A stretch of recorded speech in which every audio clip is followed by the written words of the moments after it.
آج کے پتے کی بات جو ہے وہ تکبر سے ریلیٹڈ ہے. تھوڑا سا میں چاہوں گا کہ تکبر کے بارے میں تھوڑی سی بات کیجیے.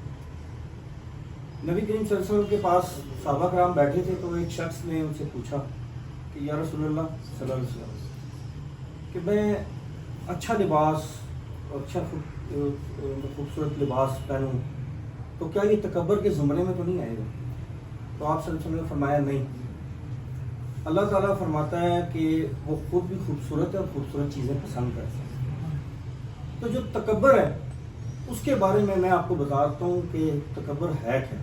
پھر آپ نے فرمایا کہ تکبر وہ ہے کہ آپ کو پتہ چل جائے کہ آپ کچھ غلط کر رہے ہیں, ایک غلط چیز کر رہے ہیں, ایک غلط کام کر رہے ہیں اور آپ اس کے اوپر اڑ جائیں, اس کو ڈیفینڈ کریں, اس پہ اڑ جائیں اور کسی کو دوسرے کو خاطر میں مت لائیں اور کہیں کہ آپ جو کر رہے ہیں صحیح بات کر رہے ہیں. یہ ہے تکبر.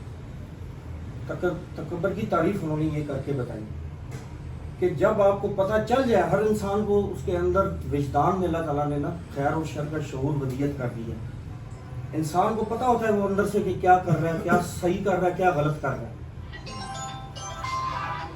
تو اگر انسان اپنی اس غلط چیز پہ, غلط فیصلے کے اوپر اڑ جاتا ہے اور اس کو پروٹیکٹ کرتا ہے, اکثر اگر ہم اپنے گرمانوں میں جھانکیں تو کبھی ہم بھی ایسے کر رہے ہوتے ہیں, یا معاشرے میں ہمیں اگر ہم دیکھیں تو ایسے ہمیں فیل ہوتا ہے لوگ کر رہے ہوتے ہیں. اب میں آتا ہوں شیطان اور آدم کا جو ایک مکالمہ سارا قرآن میں نقل ہوا ہے اس پہ آتا ہوں. آدم علیہ السلام سے پہلے یہاں پہ اس زمین پر شیطان کی حکومت چلا کرتی تھی. وہ رولر تھا. کیوں تھا؟ اس لیے اتنا عبادت گزار تھا, مشرک نہیں تھا, عبادت گزار تھا کہ فرشتوں کے قریب پہنچ چکا. اللہ تعالیٰ نے زمین کی بادشاہت اس کو دے دی, زمین تیرے کنٹرول میں, زمین کی بادشاہت تو کرے گا. وہ بادشاہت کر رہا تھا. جب اس کو پتہ چلا کہ اللہ تعالیٰ نے فیصلہ کیا ہے, تو وہ فیصلہ اللہ نے اس کو بتایا فرشتوں کے سامنے کہ میں زمین پر اپنا خلیفہ بنانے جا رہا ہوں, مٹی سے بناؤں گا اس کو. تو وہ اس نے سوچا یار یہ کیا, اتنا تو کمپٹیشن آ گیا, میرا کیا بنے گا؟ پھر میں تو انرجی کا بنا ہوں, میں تو زیادہ پاورفل ہوں. یہ مٹی کے ڈھیر سے ایک چیز بنائی جا رہی ہے, وہ مجھ سے ڈومینیٹ کس طرح ہو سکتی ہے؟ وہ تکبر اس کے ذہن میں آیا. وہ تکبر اس کے ذہن میں آیا. اللہ تعالیٰ نے جب سجدے کے لیے بولا, یعنی کہ اس کو ماننے کے لیے بولا گیا تھا کہ آدم کو مانو, فرشتوں نے فوراً سجدہ کیا, بات مانی. فرشتوں کو بھی ارادہ اختیار دیا گیا تھا, اس کو بھی دیا گیا تھا. انہوں نے اپنے ارادے اختیار کا استعمال کر کے اللہ تعالیٰ کی فرما برداری کی, مان لیا فوراً.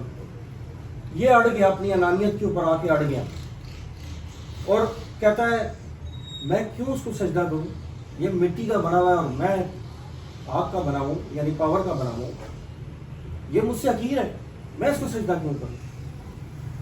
یعنی کہ اس نے اللہ تعالیٰ کی بات کو نہیں مانا, اپنی اس اکڑ انانیت کی وجہ سے تکبر میں آ گیا.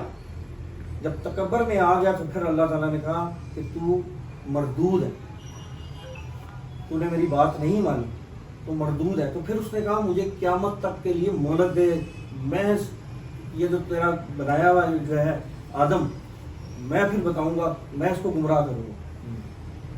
تو اللہ تعالیٰ نے کہا ٹھیک ہے, میں نے دی تجھے اجازت قیامت تک, لیکن جو میرے بندے ہوں گے وہ تیرے کہنے میں نہیں آئیں گے کبھی بھی. تو یہ مکالمہ بتانے کا مقصد بھی یہی تھا کہ وہ بھی اکڑ اور تکبر میں آ گیا تھا. کیوں آ گیا تھا؟ اپنی ایک غلط بات کو, جب اس نے ایک غلط بات کی, کیونکہ اللہ سے بہتر کوئی بھی نہیں جانتا, اللہ کو زیادہ بہتر پتا تھا. اپنی ایک غلط بات کی, اس کے اوپر وہ اڑ گیا, ضد میں آ گیا اور یہ بات نہیں مانی, جس کا رزلٹ یہ نکلا. تو آج کی پتے کی بات یہی ہے کہ ہمیں اپنے اندر جھانک کے دیکھنا چاہیے. بعض اوقات ہم نادانستہ طور پہ بھی بہت ساری ایسی چیزیں کر جاتے ہیں. کسی کو حقیر کبھی بھی مت سمجھیں.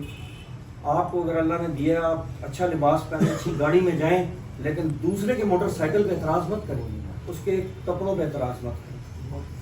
تو یہی تھی آج کی پتے کی بات. امید ہے کہ آج آپ کو کچھ نہ کچھ اس سے معلومات ملی ہوگی.